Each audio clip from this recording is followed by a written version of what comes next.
And now, weighing in out of the blue corner, Josh the Punk Thomson. 100%. And on the other mic, he weighs in from the red corner, Big John McCarthy. Well, welcome to the Weighing In podcast where my man, the real punk John Thomson, and I. Did he just mess up my name, George? He just messed up my name. I said Josh Jones. Thomson, and I. You know, it was funny because I was reading a thing and someone said that you were kind of bougie because you got rid of the P in your name. Yeah. Because you're a different type of Thompson. Yeah, I'm a real Scottish Thompson. There's no bougie, P in our last names. You're not bougie at all. No. You're I'm actually the furthest bougie. thing from. Yeah, that's what I was trying to tell everyone. Yeah, I don't do the manual labor stuff anymore because I did so much of it when I was a kid. I'm like, yeah, that's good. So if I can afford to pay for it, I'll have it done. You know, I mean, in this economy, things are a little tough, so I'm having to do a lot of shit myself these days. Boy, tell me about it. Crazy. Man, it's rough out there, man. It's getting rough. Yeah, John, but we do have to take a serious note here. I am sorry to interrupt you, but we do have to say that our hearts and our prayers go out to Francis Ngannou, who lost his 18-month-old son. There could be nothing worse that I could think of than losing a child. I am so sorry for your loss. I'm sorry for your heartbreak. And, man, I just hope that time starts to heal everything and you get back to being able to live your life normally. But, again, Francis, love you. So sorry. Yeah, I had a conversation with my grandmother when my dad passed, and she had made it very clear that one of the most difficult things for her to deal with was the fact that she outlived her son. Yeah. And you're not supposed to. No. You're just not supposed to. And I say this all the time. I say this to my kids, and I tell them, like, you're not going to know anybody more so in your life than your brother and sister. That's it. Like, no one's going to be there from the time you were born and the time you pass than your brother and sister. It won't be your mom and dad. Your mom and dad should be gone by the time you get to be older. The only person you'll have known your whole life, literally your whole life, will be your brother or your sister. Possibly, yeah. You know, I mean, I'm sure cousins and this and that, but how close are you with your cousins? But in relation, what I'm trying to say is it's a very sad day, and I feel for him and his whole family. And our prayers, hopes, thoughts, everything go out to you, my man. And he's a good dude. Everybody knows he's a good person. You know, he's got a great heart. He's got a big heart. You see the way he is with people, you know, at Extreme Couture and around, you know, the circuit. Look, he's always been a good guy. And it's unfortunate. It's very unfortunate, but we give you nothing but our love and prayers, man, to you and your family. So, all right. Well, hey, before we move on to anything else, though, I want to say make sure you guys hit that subscribe button. Thank you guys so much and for following us. Subscribe to us. Hit the bell and the thumbs up as well, so you guys get the notifications on when some new shows drop. And I wanted to throw this out there, guys, is that I've got a new podcast that we're going to be launching on this channel that I'll be dropping, but it's really just going to be kind of a sample size of what we're doing, and we're calling it the Dad Dojo. And I've got a good friend of mine that's on there. Yeah, it's going to be a cool little spot we're doing. The Daddy Dojo. You should use the Daddy Dojo. It's the Dad Dojo podcast. Yeah, but I'm doing it with my good buddy Rich Chow, and I'm doing it with my other good buddy Bobby Lashley. And the three of us have got together, and we all have kids, and we're all going to be talking about what it's like. And when John ever decides to leave his farm and come on over here, we'd love to have him on because it's an in-studio podcast. Trust me, after yesterday, I want to leave the farm. What happened yesterday? Oh, it's just all baling hay. Oh, you know, because then you got to figure you're baling the hay. I'm not in the machine baling it. I'm the dumbass that's picking it up and putting it onto the trailer. And then who's driving the trailer? The The machine is attached to a tractor, and so my daughter-in-law is doing that because she's 115 pounds. And I've got to have the shitty work. Yeah, of course. So, dude, it's not only having to load it, pick it up, walking the fields, you know, and pick it up, and you know, I'm driving the truck with the trailer and pick it up. Then I got to take it to the barn and do it all over again. Yeah, it's like, John, what? You're not going to get any sympathy from me. It's 'cause like you moved. 400 bales of hay. You moved from a lake house I to did. a farm. Like, it was your choice to do this. I needed a farmer to talk to me first. You know what was crazy, right? It was like you had already had everything was kind of set. Like you were good, living the good life on the lake. I was. On the boat, had jet skis. You had it all. Yeah. Lakefront property. Yeah. And then you sold it all. And you're like, yeah, but I made so much money off my house that you just put back into the farm. Oh, I'll put it all into the farm. Yeah, it's all into the farm. So really, what was the point of? You had a cush life with no work, a little bit of work here and there. You know, the whole point was family. That was the whole point. I'm being honest. Could they not visit?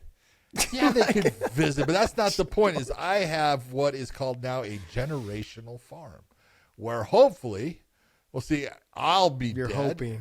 No, I'll be dead, but my daughter will continue on with the farm, and hopefully my grandson, my daughter's son, he's going to take it over sometime. Because look, this is a way that you can, if you know what you're doing, you can sustain yourself no matter what. I want you to. There was a thing that I saw. I think it was in the UK. That there was a vending machine that sold with eggs. Oh, I got one. Shut up. We're doing it. Doing it. That's so doing awesome, it, baby. man. Yeah. That is the coolest machine. The real question is where do you put it? And the problem is this. Like right now, I'm getting about 80 eggs a day. Wow. With the chickens that I have. So with the vending machine, we're going to have to up the egg output a little bit. But, chickens kind of go in seasons and they start laying less and they lay more and stuff. And so I'm like, what happens when you're out of eggs? But right now, I am egg plentiful.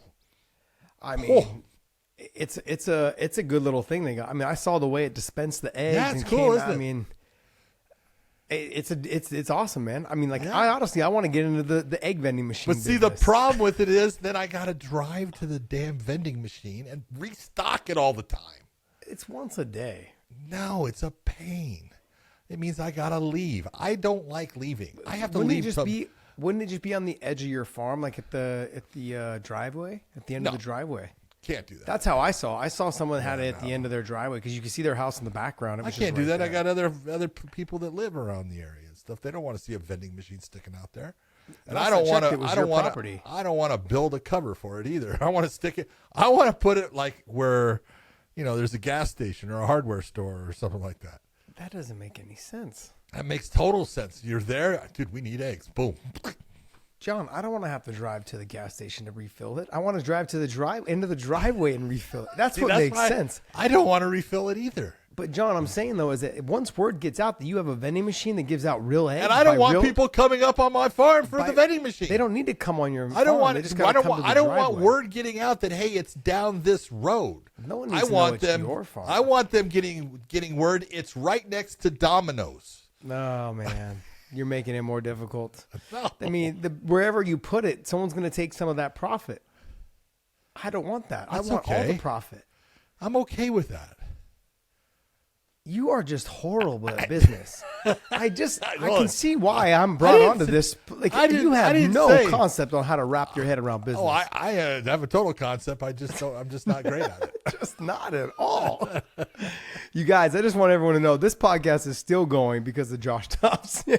Oh, there we go. Okay. Oh no. Look. We've got a good show for you this weekend. It's a pay-per-view this weekend, UFC 301.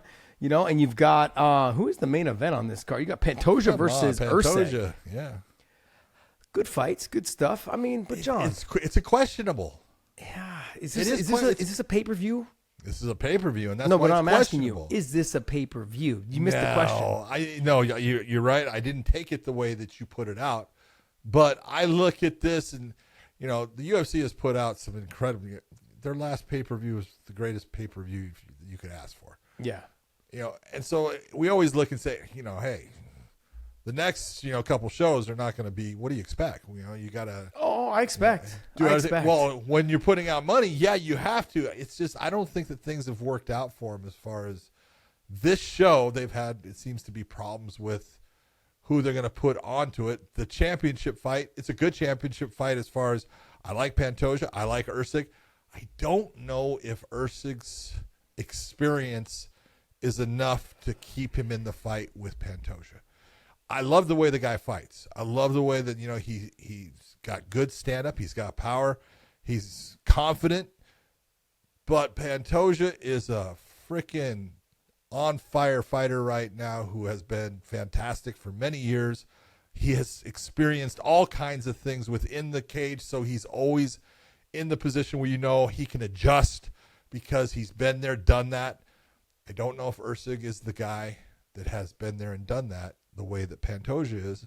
We're going to find out, but he's going into hostile territory, I will say. I guess the difference, for me, what's hard to predict this fight is because Usyk is someone who doesn't fight, like, I don't want to say angry, but doesn't fight with that type of emotion. He's seems disciplined, very calm, composed out there. Yeah. Pantoja fights with emotion. Like, he's someone that wears his heart on his sleeve, and he's super aggressive, and he can carry that for 5 rounds. We've seen it. I thought he was exhausted, dead tired when he won the title the end of round 2. I was like, man, he can't keep going. And sure enough, he kept going. Yeah. He kept going. And so, I don't know, man. Like, this is one of those fights that I don't want to. I'm kind of counting Usyk out, but the fact that he stays so relaxed and he's made everything look so easy getting to this point, it hasn't been very difficult for him. I don't think you can count him out. And this is where I look and I say, anybody that thinks that counts Usyk out of this, I think you're crazy. He's too good, and he has very good stand-up skills. He's got a decent ground game. He's got power in his hands. He can put people away. It's how does he handle things if the fight doesn't, start to go his way and Pantoja starts to take control of it. How does he handle those situations that he really hasn't had to experience before? Because he's been fairly dominant throughout his career. Yeah, and like I said, the aggressiveness, the take a shot to give a shot by Pantoja, but Usyk will be the taller fighter. He will be the rangier fighter. No doubt. And will Pantoja run into something on the way in? The other question is, will Pantoja make this a grappling fight, or will he make this a stand-up fight? Well, if he's smart, he makes it a grappling fight. Absolutely. I agree. I think he'll take the easy row. I think he'll stand a little bit and get into some exchanges, and then he'll look for the takedown. And when he gets to the top position, I think that's where this whole thing's going to be done. Do you see this fight going the distance? No, I do not. Give me rounds. Give me some rounds. I honestly think Usyk is, like I said, in the early rounds, I give Usyk a chance. As the fight progresses and gets into, if it does, the 3rd, 4th, possibly 5th round, I think that's where the lack of experience for Usyk is going to start to show, and Pantoja is really going to start to take over. So I actually think it'll get somewhere into the 3rd or 4th round. Yeah, I'm thinking it'll get somewhere probably into the 3rd. I think either late 2nd or mid 3rd, somewhere in there. Yeah, I don't. I mean, outside of maybe Pantoja getting clipped on the way in, because he does leave himself open. He is very hittable. If it's stopped early, I'm looking at Usyk as the guy winning the fight. Ooh, I guess. Look, I would say because he gets clipped, because Pantoja gets clipped by him. Maybe, but then I think on the ground it could be a submission by Pantoja. Absolutely, could be. Yeah. So I mean, and Pantoja could knock him out though too. Pantoja's got more weapons in the toolbox, I think, in the ground and on the feet. But I think Pantoja's going to look to take this thing to the ground and get to the back and try to get a rear naked, some sort of side choke or rear naked. I don't see him being on the bottom. I see him hitting submissions from the top position, which is either a side choke, maybe an arm bar, but I don't see him giving up that instead of just doing damage from the top. I'd see maybe taking the back, and then most stand-up guys, they'll try to turn their back to fight the hands and defend that way. And Pantoja's going to get on that back and just rip the head off. Just clean off. His ground game is fantastic. Yeah, it is. He's a dog. He's a dog, man. In a good way, though. An aggressive, good way. In a very good way. All right, let's go. Jonathan Martinez versus Jose Aldo. Man, Jose coming back after I thought there was the retirement, and then he went into the little boxing thing, and now he's back. But I don't think this is a good opponent for him. I'm just being honest.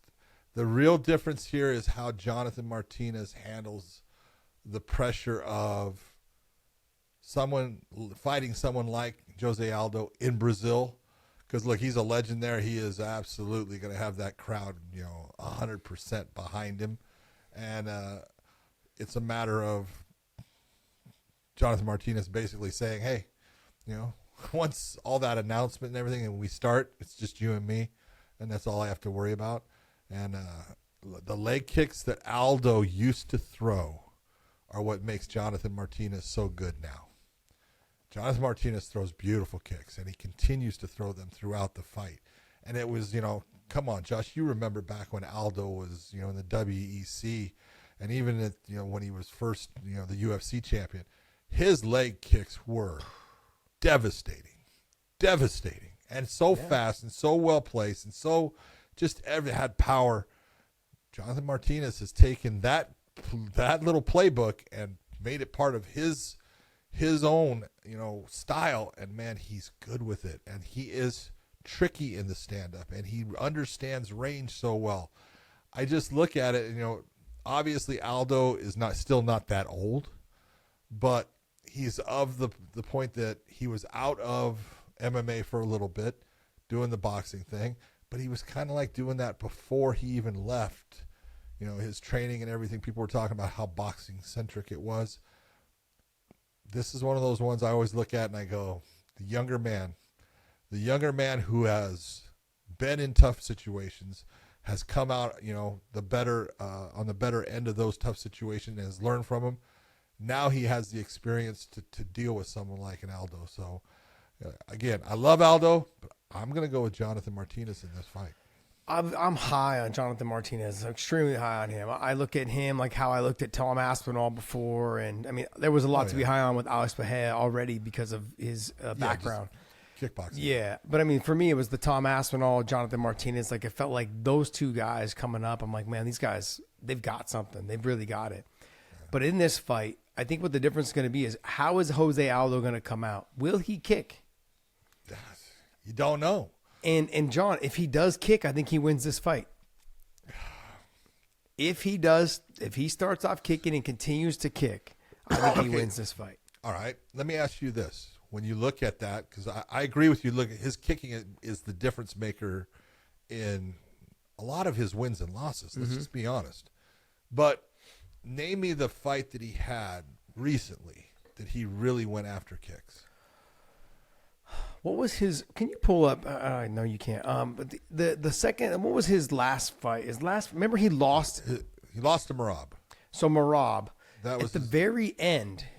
He started kicking and he started having success. Yeah, but that was at the end of the fight. I know. I get it. I understand what you're saying. He didn't do it throughout. That's my whole point. When's the last time? No, but John, I'm trying to pitch my argument here, okay? You don't interrupt me. Go ahead. Pitch your argument. I'm sorry. John, I apologize. My argument is that I'm just literally trying to say, like, if we could get him kicking for the fight, I think he has a good chance of winning this fight. Don't try and change the argument to fit your narrative, all right? Come on, you're starting to sound like a politician. Calm down, Democrat. It is perfectly fitting my scenarios here. Calm down, Nancy Pelosi. Oh. Yeah. I love you, buddy. Hey, no, it's one of those, like, if he starts off kicking, his kicks are so powerful. Now, with Jonathan Martinez, he's got great kicks. But people that normally do something very well, they don't like having it done back to them. Because what happens is when they fight somebody and they start kicking my leg and I kick them back and it starts landing and doing well, they're like, oh, man, that wasn't supposed to happen. Because most people, they don't want to start kicking somebody that kicks well. Like, if I go out and fight Jose Aldo, I'm not starting with leg kicks because I don't want to get his leg kicks started on me. So I don't go out there and kick. Yeah, I just don't want to remind him that. Yeah, I don't want to remind him that he's got those kicks too. I don't want to remind him of that. And so with Jonathan Martinez, he's going to come out kicking, but can he handle Jose Aldo's kicks? That's going to be the question. Now, I think in the boxing, he's got good boxing as well. He is longer. He will be the physically bigger fighter than Jose Aldo. But look, I think the speed and explosiveness is going to end up coming behind Jose Aldo. He's still even at 35. I think 35. I think is how old he is. 37. Really? Is he that old? I think he's 37. Jeez, 37. Okay. So 37 years old. I mean, he still had some speed and some pop. He just didn't have the cardio to really go the distance anymore. You sort of see them slow down and later in the fights. Like when he did against Peter Yan. You know, he kind of slowed down later in the fight. And it was like, oh. He took a lot of abuse in that fight. He took a lot of abuse in that fight. At the end, it was not pretty. But, John, he may just have needed some time off. Yeah, but I mean, literally, like, it's been, what, 2 years? What's Jonathan Martinez, 30 years of age? I don't even know if he's that. I think he's 27. How old? Can you look up Jonathan Martinez there, George? How old is he? I thought he was 29 30. or 30, but He's 30. Okay. yeah, he's not. See, this guy he's right in that, dude. That right in the lane of where he's supposed to be, looking towards a title contention. And this is the fight. And I'm being honest. This is the way the UFC does things. You know, they're matchmakers, Yeah. and they're looking at Jonathan Martinez saying, "Okay, let's take a look at this guy. How good is he? He's really fucking good. Yeah, he is. Okay, so let's start looking at the names of the people that he has beaten, because that's really what it's going to be at. And when you're looking at it, you're going, man, it's really the only one that people would kind of recognize. They might, obviously they could recognize the Cub Swanson that he put out with the kicks. He just took Cub apart, but maybe Saeed Nurmagomedov would be the guy. Yeah. Based upon the last name, because I don't think they realize the relationship thing. But there's not that, as I call it, the pelt, the lion's pelt that you're sitting there saying, this guy beat this guy. Okay, and he's got to win over featherweight GOAT, Jose Aldo. That's the kind of thing the UFC likes to do, and I don't blame him for it. I understand, that's a matchmaker's job, is get people interested in this young man because he's that good. Yeah, I heard this whole fight came about because they just didn't have anyone to headline or to at least back up the headliner in Brazil, and so they called up Jose and said, "Hey, man, we're gonna throw some money at you. We want you to fight this young man." Well, and Jose give it up for him, saying, absolutely, yeah, I'll do it. But I mean, they literally just announced this 4 weeks ago, 5 weeks ago. Not enough time for this is my problem with it. You can't sit there and tell me that you're such Aldo, a negative Nancy right now. I am a negative Jeez. Nancy when it comes to a guy who is sitting there with an incredible skill set at the age of 30, now taking on a guy who has been the guy.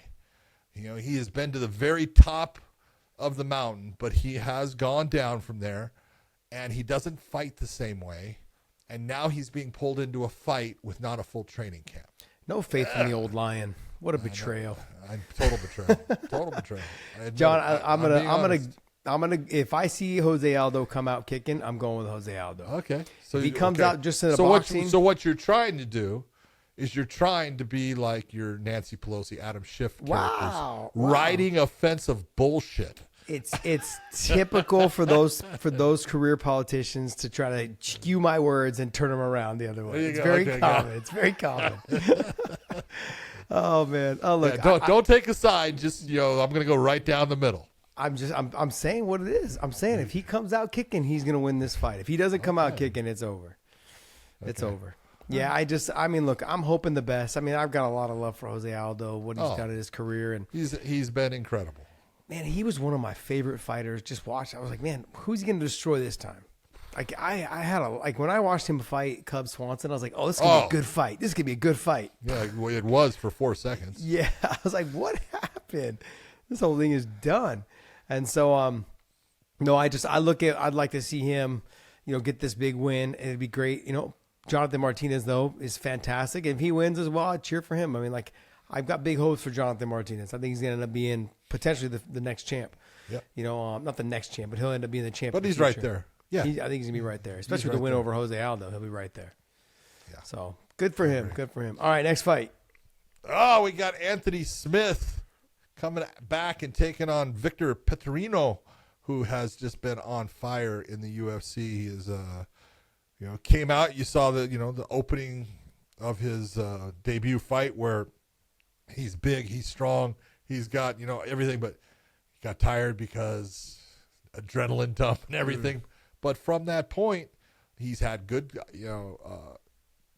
opposition, the right kind of opposition for him as far as people he should be fighting, and he's proved himself. He's come out and he's fought well, and he's fought well against guys that are aggressive, guys that are slick.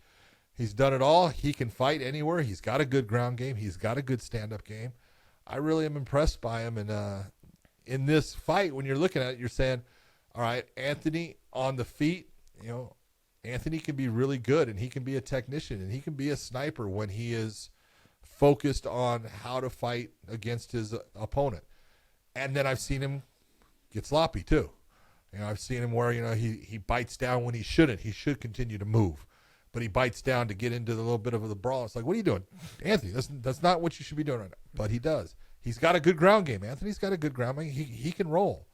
I don't know if he's going to be able to take if he's underneath Vitor, he's going to have a real hard time getting rid of him or putting him in a position where he's got problems, and holding his weight is going to be a problem with Anthony's conditioning. It's not going to be easy for him. So, yeah, I mean, like with Anthony, right? What's he got? 50-something fights? Oh, yeah.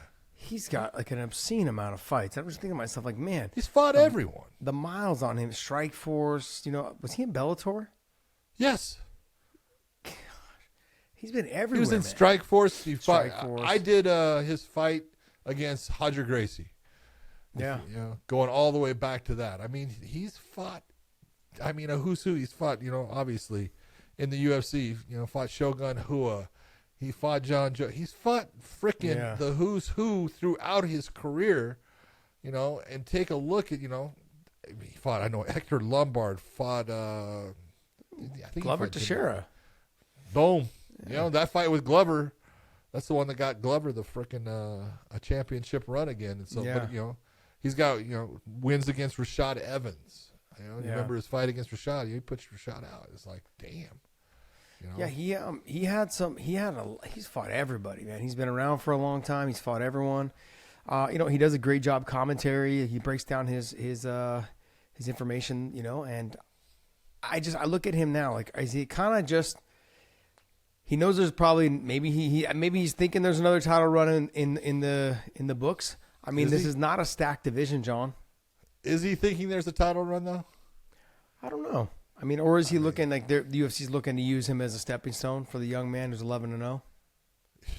When you're looking at things, and you got to take a look at everything that we talk about all the time. All right, let's see. How old is Anthony now? Anthony is really not that old for as many fights as he's had, but I'd say he's got to be 36, somewhere in there. George, how old is he? George, how old is Anthony? Anthony Smith. 35.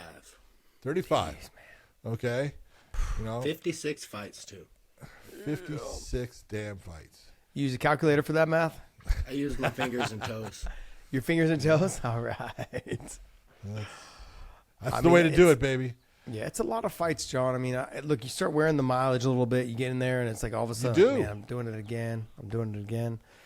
I mean, I was up somewhere in the 40 count. I mean, look, I was fighting before the internet was around, so they don't have some of my fights in the books, but you start getting towards the end, you're like, man, this is another fight, another training day, another this. And as much as you love doing it, you love going in there and training and being around everyone, but man, you start second guessing, going like, do I really want to be in here with all these young guys? These guys are vicious. These guys are nasty. But that's part of, this is where, and you'll hear it from a lot of guys, is there's a give and take in the training room. Mm-hmm. And the give and take is this. Tell me that, you've had this experience. The young guys come into, we'll say, AKA where you're at. Okay? Because why are they coming into AKA? Well, AKA has put out Cain Velasquez and Daniel Cormier and BJ Penn and Frank Shamrock and Josh Thomson and Josh Koscheck, Mike Swig. There's just this litany of fighters that they recognize that has been there. Okay, so that's part of the reason they're there. They want to learn what you guys know. They want to learn from the same people that you guys learn from. So really, when they go there, they're all about gimme, gimme, gimme. But the one thing that they do give, that you make them give, is their energy and their excitement towards learning and being there. And, hey, I need another round. Okay, they step up and they take that round, as long as they're the right person for it. So you're giving this knowledge while they're giving enthusiasm and energy and all of those things. And it's a good trade-off in both directions. But there comes that point where it's just not enough, and that because those young guys start to actually create too much problems. Yeah. And they're becoming too difficult. And that's when you got to know, as the fighter, I'm getting right towards the end of this. Mm-hmm.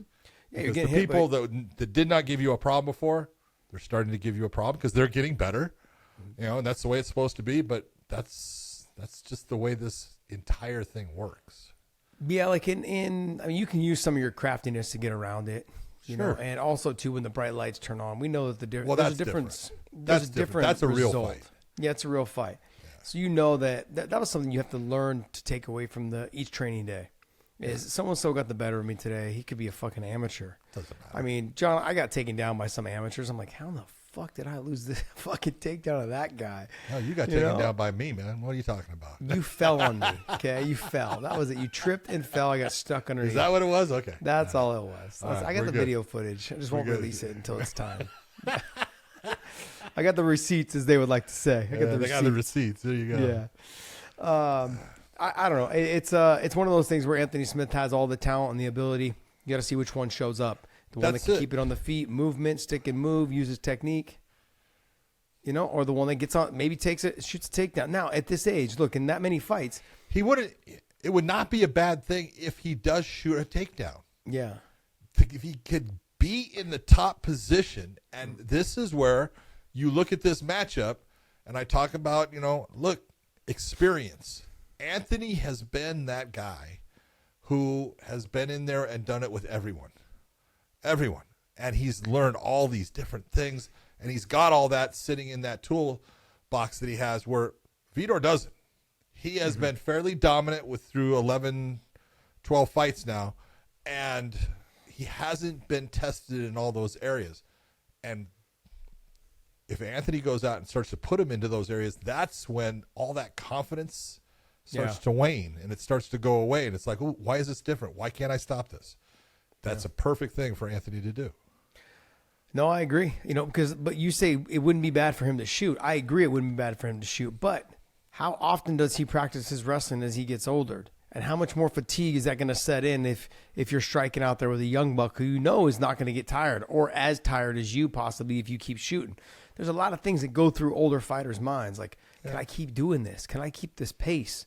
This guy may still be around. I mean, we're going to find out. But, I mean, look, Anthony Smith is, like you said, we've said this is it.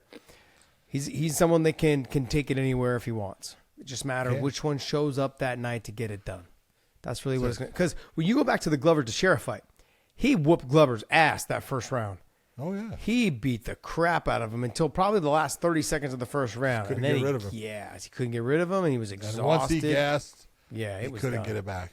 Couldn't get it nothing. And sometimes it never comes back, John. Like the worst, some of the worst things that can happen to you is you almost get somebody out of there.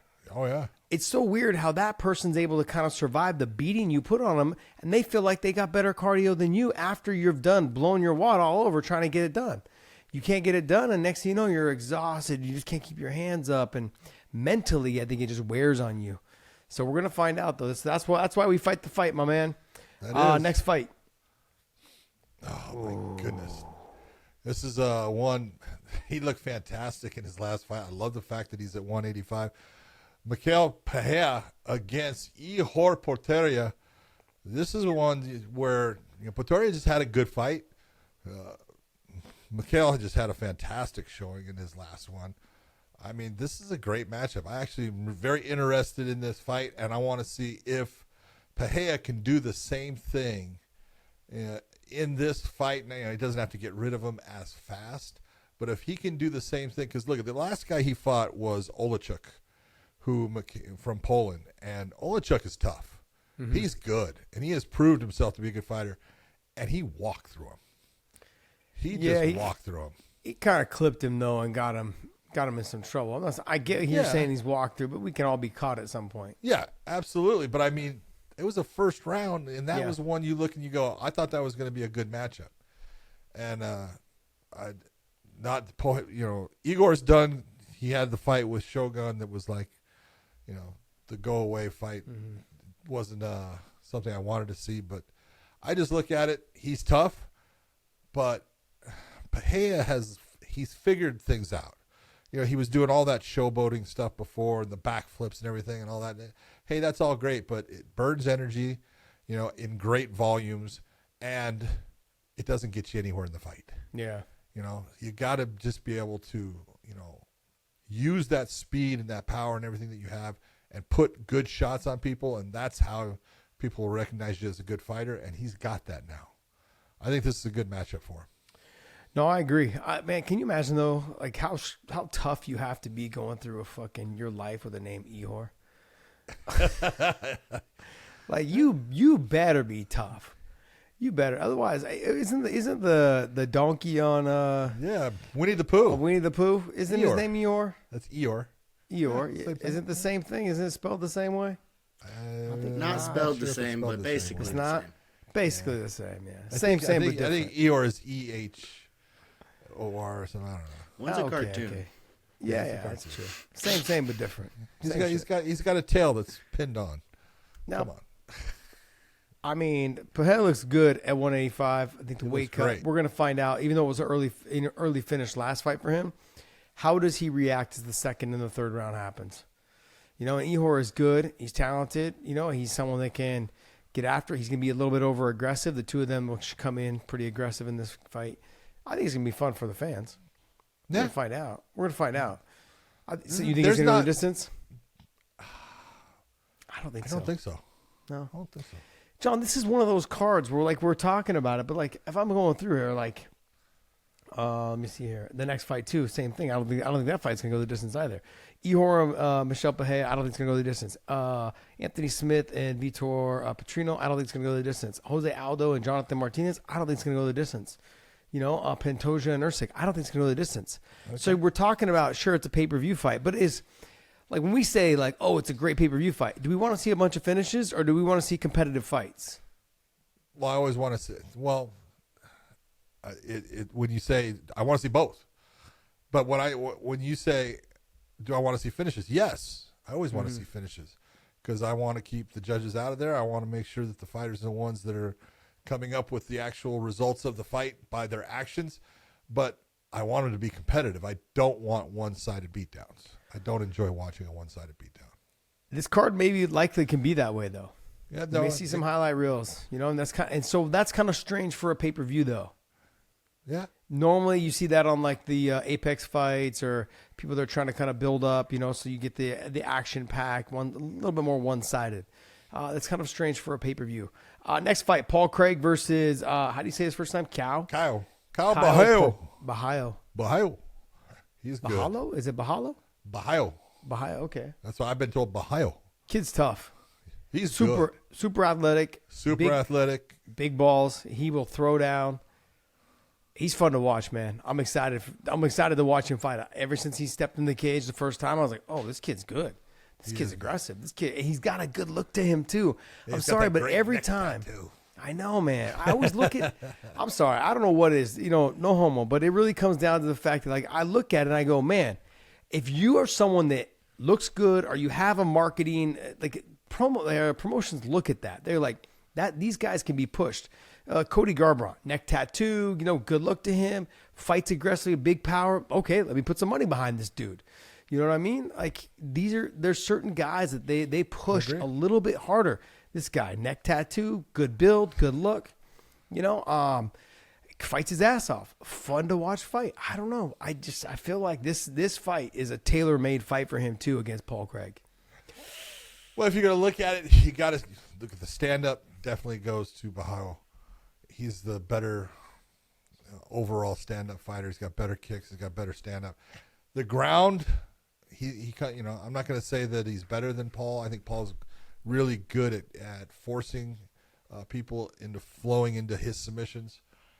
But he's got a good ground game and stuff. And so he's just a step behind Paul, we'll say.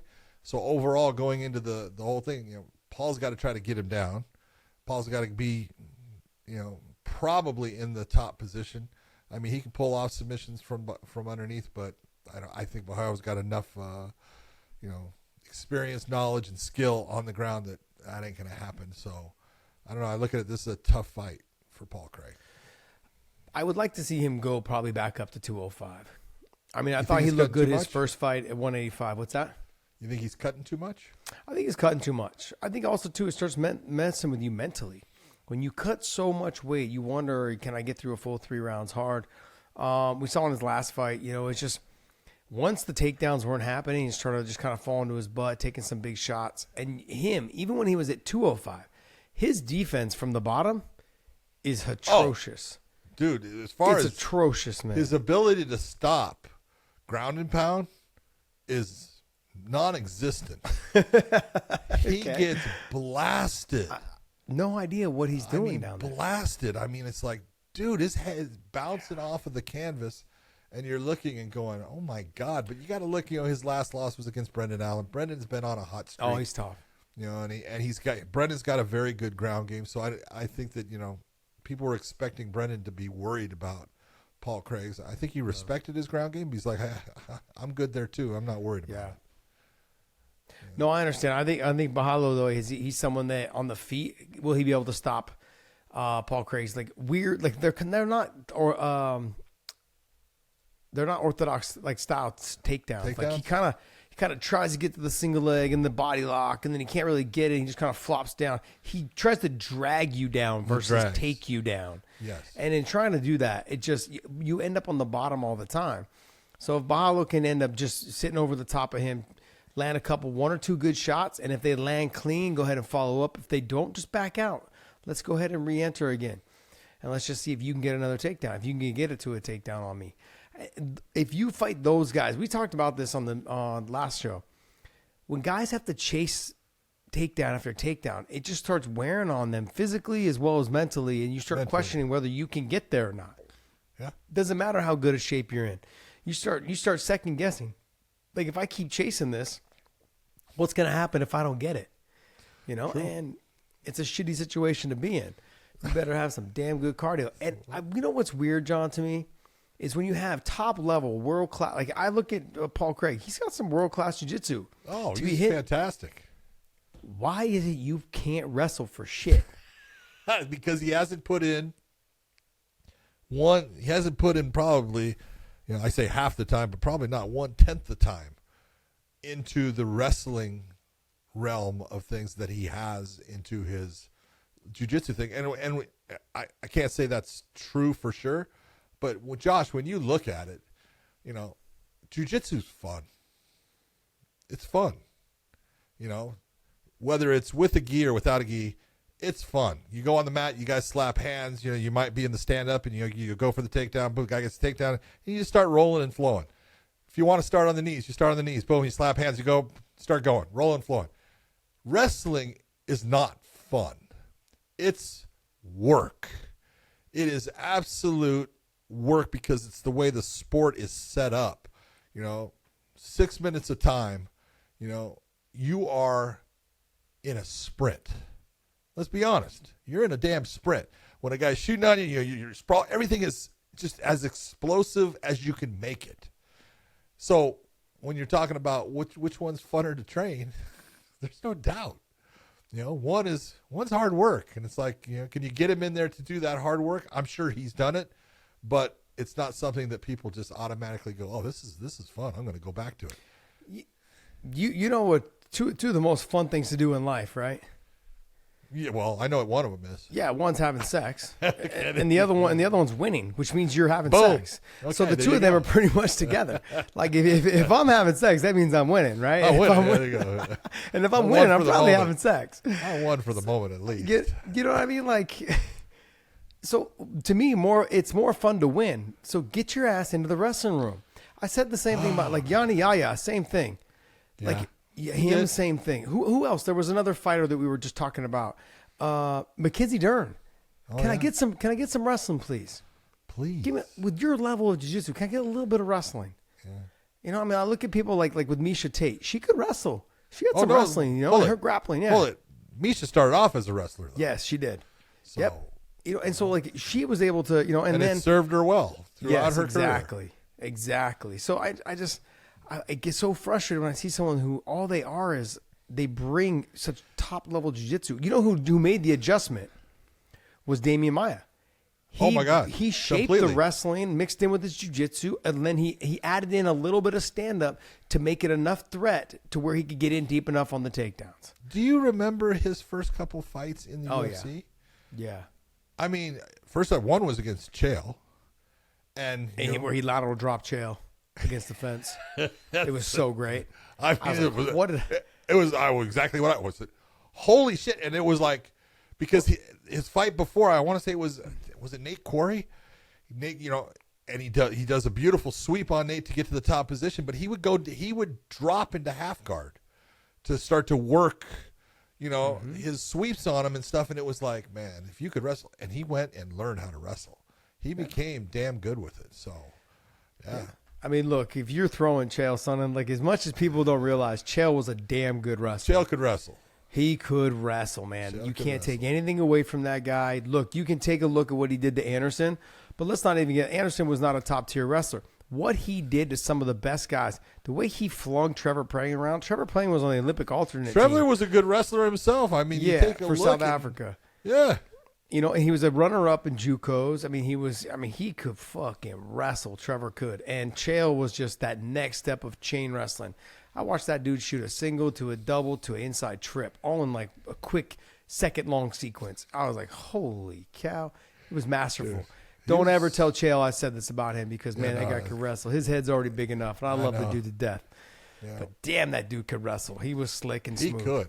He could. But he's another guy. I'm like, hey, can you just learn a little bit of stand-up? Well, no, see, I look at Chael's was, can you learn just a little bit of jujitsu? Yes, Can exactly. you learn how to stop the submission or understand how the setup is? Yep. And it was for a long time because, dude, it was like Jeremy Horn. Jeremy Horn would catch Chael all the time, and it was like, Chael, are you not learning from this? What the hell's going on? But, Nope. I mean, amazing. Trevor Prangley fought him twice before he fought him in the UFC. Trevor fought him 3 times. Trevor beat him both times under a minute and a half. Combined with the same submission. 2 Kimuras. Really? 2 Kimuras. And I'm like, and then Trevor almost caught him again in the UFC with a Kimura in that fight as well.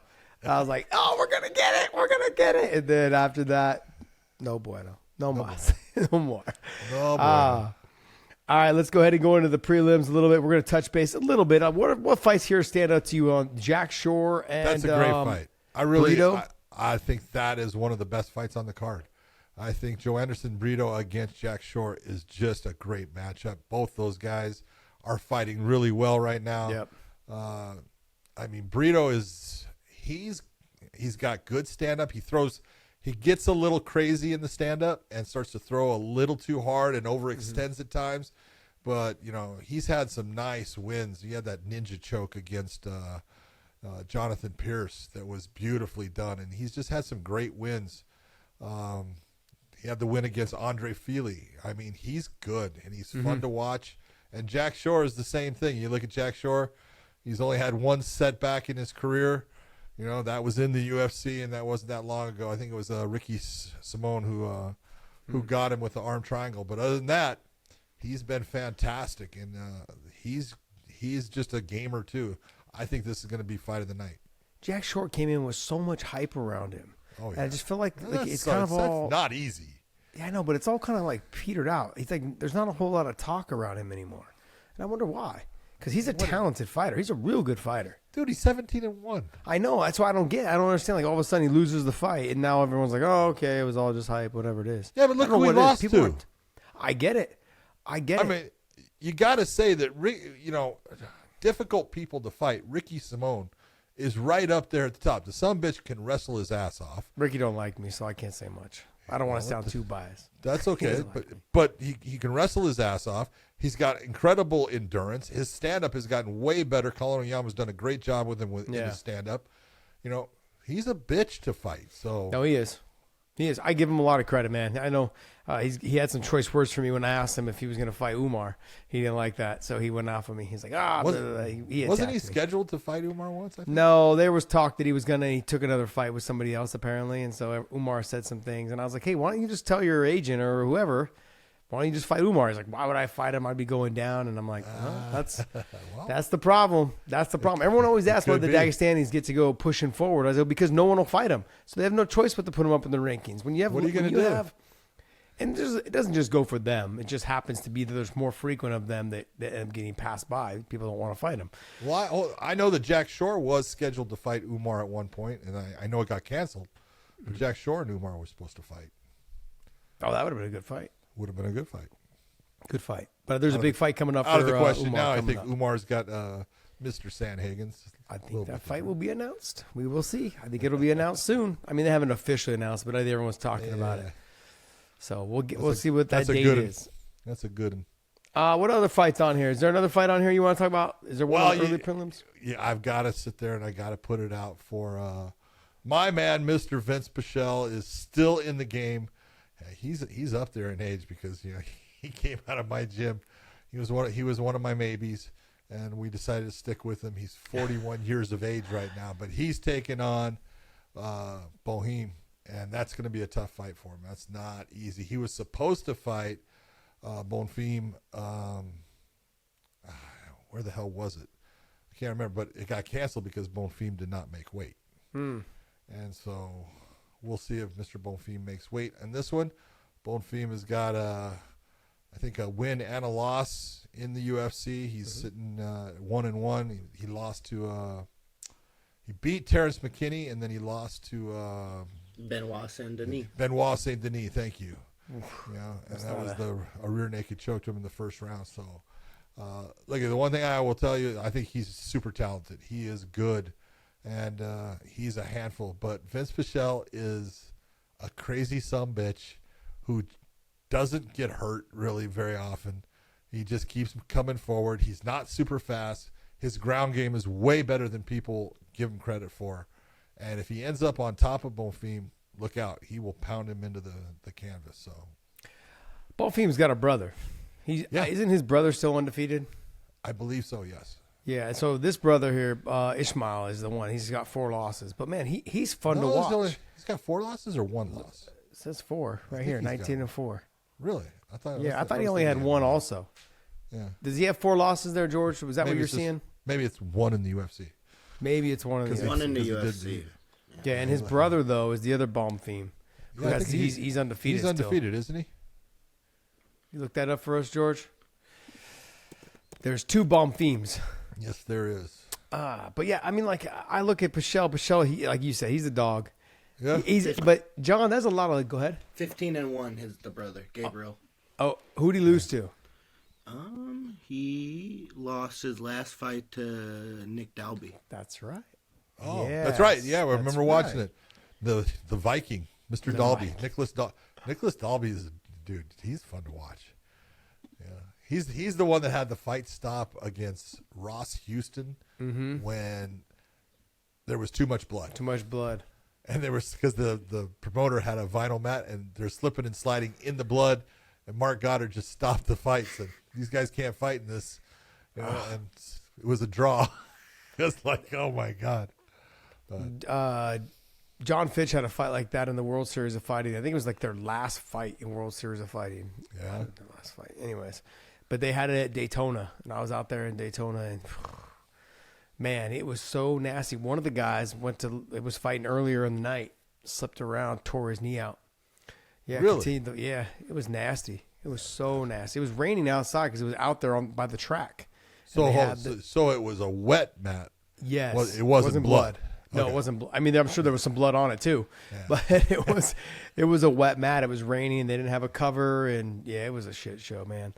John, that was a fight. John was getting his ass kicked for the first round and a half, and then he gassed out his opponent and hit him with a ninja choke, the little like side kind of. He called it the ninja choke, but he had a little side choke from it was just all neck, but he had him in the. Like his ankle hooked with one leg. It was pretty impressive. I was like, all right, my man. I used to travel all around with Fitch, man, cornering him for everywhere. I was John Fitch was a dog. Dude, he could fight anybody. Dude, he is just a tough son of a bitch. Because, look, he was never that fast. No. Right? And for the size of the weight, he was actually perfectly balanced at the 170 pound. Because at 185, he would have been a small frame. Oh, yeah. But, man, I'll tell you what. He just, he had certain losses. The loss against Johnny Hendricks was the one that people remember the most, as far as, it just wasn't, he got caught. He got hit with a shot early in the fight, and he goes out. But most of the time, guys put shots on him, and he just kept coming. He had a great chin, tough. man. Yeah. He had a great chin. He just, his aggressiveness, his ability to make people fight his fight. Yep. I mean, even all the way up until one of his last fights when he fought Roy McDonald, man, Roy was so out of sync. He's like, man, I can't get anything off. I talked to Rory in the back after, and I talked to him the next time I saw him. He's like, man, he's like one of the most difficult guys I've ever fought because he doesn't give you any room. He's suffocating. Yeah. There's just no room to throw a hard punch, no room to throw a hard kick, nothing to, like, just unless you caught him coming in, it was almost impossible to beat him. Just his aggressiveness, his grind, his technique in the wrestling. I mean, man, he was difficult. He was a pain in the ass in the gym too, because the thing with him, he didn't talk a lot of shit. He didn't say much. He came in, did his work, and he left. He was on his own routine, his own, like he wasn't trying to be friends with everyone either. He was just someone that kind of kept to himself and just. You know, he was a cool guy, great to hang out with and stuff, but he just kind of wanted to be by himself, did his own thing. Well, dude, you tell you what, he had 40 fights at least. Oh, yeah, he was. I would say he was right up there. But I remember the one I was super impressed with was he fought Diego Sanchez. And when he fought Diego Sanchez, he had a super long win streak going. And it was a split decision, but he did an Iranian lift in it. And I was just watching it as he was doing it and coming up underneath. I was like, look at you, Dan. He just would not stop in the scramble. He just kept coming. You go, that's why you are a dog, dude. He was one of the only guys that would put himself in that position on purpose to do the Iranian lift. Really? He would slide his head in between the legs. And he knew that, like, if I put you all the way to the fence, I put my head between your legs, as long as I have about another 6 inches to a foot between my head and the fence, I'll just post my hand, scoop my hips underneath you, and lift. He just needed that extra space. He couldn't have his head against the fence, and so he could do it because he knew you had nowhere to go but up. Yeah. And he could turn you and get you away from the fence so that you couldn't scramble off the fence either. He was very smart in his approach to the game. You know, sadly, he never got as much credit as he deserved. I mean, his win streak, I believe, was 11, and he had an 11 fight win streak, I think, somewhere around there. I can't remember what it was, but he got caught up in that whole thing with Zuffa. Oh, yeah, over his likeness and stuff, and just all of a sudden, we're letting him go. Yeah. And I was like, how the fuck are you letting him go? It was a weird vibe, man, because some of the guys were like, you know what? I'm fucking done, too, then. Koshik's like, I'm done, then. Fine, just cut me. You know, like, it was like this whole thing, like, I'm not fighting for you guys. You know, and it was a weird vibe, you know, I think. Well, it was almost like the UFC was upset with AKA. Yeah, they were. Yeah. They were mad at us because we used to spar hard because we would always get hurt. They're like, "Oh, I'm trying to promote." Very upset with Kane getting hurt over and over. Yeah. You know, it's like, look, man, this is what it is. This is why we've got, 8 guys in the UFC right now. It's like, I don't know. It was a weird vibe. I mean, they were mad at us, and Dana was always coming out. These fucking dumbasses, always sparring hard. You don't need to, like, look, you sit there and just do the promotion. We'll sit here and be the trainers and the coaches in the gym that wins. Yeah, it was one of those weird vibes at the time. It was almost like UFC, like AKA was like, man, fuck the UFC at the time. Everyone's like, screw them. And then we realized that we had to make money. And we're like, yeah, maybe let's come back to the table. There you go. So it was a weird situation. Is there anything else there, George, you wanted to talk to us about? What else give me some news articles. Come on. So recently, Mike Tyson and Jake Paul got announced that it will be a pro fight under 8 2-minute rounds. That's a good thing for Mike. I like that. I've come out, look, Josh. I have come out. I don't like this fight. I don't like this fight either. I'm not saying that Mike can't knock him out in the first 1, 2, even third round. Mike has a shot at knocking him out because the power is not going to leave. He's not near as fast as he used to be. Let's just be honest. Okay, but he's still got some speed. But at 58, your endurance goes down the shitter. Okay, your ability to maintain that. And now making it that this is 2-minute rounds, that's a good thing for Mike. I like How is that a pro fight, though? How can you register as a pro fight if it's only 2-minute rounds?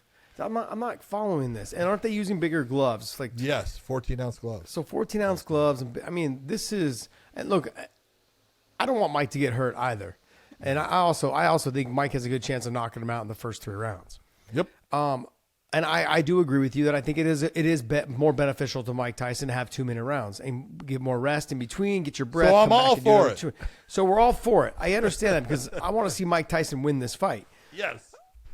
all of that being said, though, I don't see how you can classify this as a pro fight, John. How did they make this adjustment? You would know more so on that side of the table than I am. I'm being honest. I don't know how once you alter it from what is basically, the unified rules of boxing is a 3-minute round, and they're altering it to the 2-minute.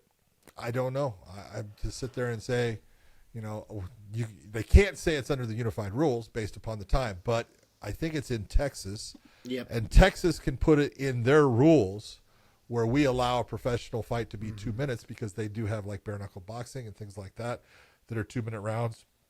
So they're saying that, we're going to say that a 2-minute round still is professional boxing, and that we've decided based upon the age of Mike Tyson, we want 14-ounce gloves instead of it being a 10-ounce glove.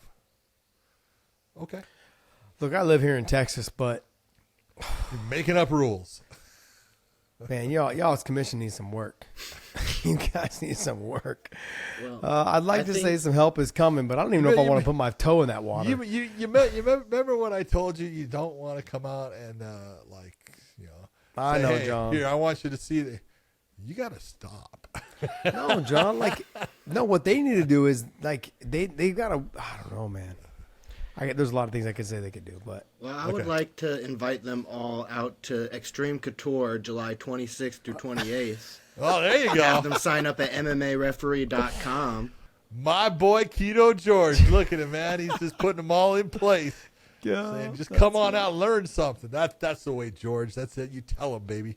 Give us the dates, John. So your dates July 26th, 27th, and 28th in Las Vegas at Extreme Coutures. You want to be an MMA aficionado in either judging or refereeing. This is your chance to kind of show what you're worth, show what skills you have, show us all that knowledge that all these people tell me all the time. I've been watching since the beginning.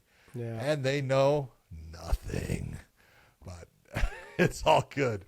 You know what's funny is the one thing I would tell everyone, and I'm being honest and I'm being as sincere as I can, please, if you don't know, jiu-jitsu and submissions and wrestling moves and judo throws and those things, and you think that you're going to do well at this, you're not going to do well at it. I'm just being honest. So you got to know your shit. You got to know your shit before I'm teaching it to you. I will teach you how to be the official. I can't teach you what the sport is. John, you had someone that went in our comments and left a comment I don't even know how long. It was fucking 3 pages. I swear. They left and I said, yeah, that they did the same. They took the same class that Frank Trigg took. And I said, well, which one? Frank Trigg took 6 of them. I was he took 6 of them. What? They were just complaining about Frank didn't know this and Frank didn't know that. Well, but they're now Frank's, reffing in the UFC and I'm over here still trying to get approval and this and that. I don't know who it is. It was somebody in the comments though, but it was very long-winded. They were very upset at the fact that they thought some favoritism was going on with Frank Trigg in the UFC and other guys that they'd seen that are not even still able to ref. How is it that I favored Frank when I told Frank I'm not passing you? No. It depends on which time you went, right? You got to come back. And then the second time I said, Frank, I'm not passing you. No. Oh, man. So Frank did Frank, I will tell you this, okay, truthfully. I'll be as fucking transparent as possible. Frank did get special attention based upon him being Frank Trigg and someone that I knew. I did tell him after I failed him the second time, Frank, here, you show up to my gym on Tuesday nights at this time, 2 hours every night. I will work with you and we will get you to the point where you know exactly what the fuck you're doing. And every week, from driving from Las Vegas, because he was living in Las Vegas at the time, he would drive to California and be there on those Tuesday nights. Wow. So Frank put in a fucking shit ton of time. Frank is a very smart guy, by the way. Yeah. He's a very smart guy, and he's a little rough around the edges, most people know. The hardest part for Frank was Frank had to get over what he felt as a fighter and what he needed to do as an official. And that's hard for any fighter. Absolutely it is. Yeah. No doubt about it. I actually had to, I put one of his fights, on the TV. I sat him down. His one against Robbie Lawler. Okay. Okay. Mario Yamasaki was the referee. And I said, Frank, I want you to watch this fight. Okay. And he had no idea what fight it was going to be. And I just did the third round because that was when he gets knocked out. And I said, I want you to watch this fight. And all of a sudden, he pops up on the fucking screen and he goes, John, what the fuck are you doing? I said, just watch the fucking fight. Right. And I said, and he gets knocked out and Robbie hits him when he's, down and out already, which is not, it was Robbie wasn't being told stop and Robbie's not going to stop and he did nothing wrong, but the official wasn't where he was supposed to be to take care of Frank. And, I said, so afterwards, I'm sitting there and I stop it and I said, look, I'm sorry that you had to go, sit here and watch it again. I said, but do you see a difference between what the fighter thinks, oh, let me go to the very end, and when the official allows that to happen? And he started going over, says, that fight, this is what happened to me, this is what happened to me, this is what happened to me. And all these things, like he goes, I couldn't see out of my one eye for this long. He goes, I get it. And that's the kind of thing sometimes you gotta do, but it's, it's not an easy thing, because sometimes you got to break people's hearts in ways that you don't want to, or show them something that you go, all right, let me explain, maybe you'll catch it here. And that was me trying to catch his attention saying, this is you. Yeah. You're the one down there. Did you deserve this? Every fighter wants that nail in the coffin to be given them. They want that opportunity to come back. Yep. Because that's what the greatest stories are told. Like, I was able to take an ass whooping and come back, and then I won. And your fight against Hermes Franca. Yeah. Take a look at that. You were winning that fight, but in the third round, was it third round or second round? You got put down. Third round. Third. Yeah, you were close to losing that fight. Yeah, I got my ass kicked. But you came back. And so and that's one of those ones that you look and you go, yeah, they're great when they happen, and you were given the opportunity to come back because, you showed that, yeah, you're hurt, but I got to give you that chance, and you don't want to take that chance away. But you can't be in that position where you're allowing the final nail to be in the coffin before you make your decisions. You do that, you're going to be really slow. Yeah, it's difficult for fighters to go from being a fighter to being a ref. It's difficult for fighters. That's why I admire the fighters that go from being a fighter to a ref, as well as fighters to commentary. People don't realize that, look, you can't make it about yourself. And all my commentary that I did, and even with the the commentary I did, I talk about myself on the podcast because it's our podcast. We can do whatever the fuck we want. But when we get on the commentary, right? I try to make it about the fighters as much as you possibly can. That's their moment to shine. That's the most publicity they're going to ever get, is right there at that moment. You've got to make it about them. So when you're in that cage as a ref, you've got to put the fighters' health and wellness above what you think in your mind would be the best thing for them. You've got to see visually, like, okay, he's limp. I've got to step in. Okay, he's not defending himself. I'll give him one more chance. No. Let's not give that guy one more chance. Okay, he had his chance, and the shit's over. So let's go ahead and stop it. Let's give him another chance down the line, okay, when he's feeling better. Yeah. And so, John, we've had these conversations, I don't know how many times, about how I like to see the nail in the coffin because I want that person to have that one last opportunity. Yeah. But as times went on and talking to certain referees and stuff like that, we've had these conversations. I've had them with Brian Miner. I've had them, obviously with you. I've had them with Mike Beltran on why do you guys stop it so early? Well, because the guy was the number 2 fight on the prelims, and he's 23 years old. He didn't need to have the nail put in the coffin, okay, because that could have ruined the rest of his career. Let's go ahead and let him fight again. He was having a great fight, just got caught and clipped, and then couldn't come back. Let's move on. Got it. Understandable. Now, in the same fight, we were in Paris, same fight. Second, I think it was the co-main event, or right before the fight, before the co-main event. And I got to tell you, man, I was like, why didn't you stop it there? Because I know both the fighters and what the expectation is. They can both fight their asses off. I've seen them come back from adversity. They've worked their way to that point. Yes.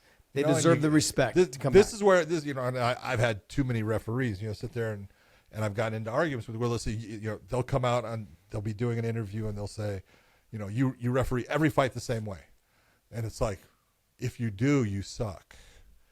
You can't do that. You have to have enough common sense to understand the difference between doing a preliminary fight and doing a world title fight. And there's huge differences. Yeah. I could break them all down, but you just can never sit there and say, I officiate every fight the same. You try to give every fighter what you can give them in the given circumstances. Yeah. That's what you do. All right, guys. Hey, I'm going to wrap it up, but hey, make sure you guys, the link is going to be down below for John's reffing seminar and judging seminar. So go ahead and check it out. See if you guys are interested there. It'll be in Las Vegas, Extreme Couture Tours. It's that extreme. Yeah, so check it out. The link is down below. Hit that, and John obviously will be there, hands on for the. It's a 3-day or 2-day. Oh, I'm not going. It's a 2-day. Yes, Is it 2 there. day? It's 3 2 days. days. Okay. 3 days. Yeah. Of course he'll be there. All right, but hey, make sure you guys check that out. Hit the subscribe button down below as well for our channel. Thumbs up and bell and notifications because we were dropping some more stuff. We've got a news article going to be coming out as well this week. And if you guys haven't checked out our Michael Chandler but review of the drama that's going around him or the whatever it is, check it out. It's on our page. It's a good little thing. But I 100% support what we said. I back 100% what we said. Otherwise, I wouldn't have said it. And I think that we should support Michael Chandler in this position that he's in right now. He's kind of getting a lot of flack right now on social media. I think as fighters, we need to stand up for him and providing such a great place for his young men to grow up in. So good for him and his wife. Absolutely. John, take it away, buddy. All right, for everyone out there, I hope you enjoyed the show. I'm sorry that we kind of went off the rails a little bit. Once again, for Francis Ngannou, God bless you, sir, and all the best. We love you. And for everyone out there, thank you for tuning in, and we will see you.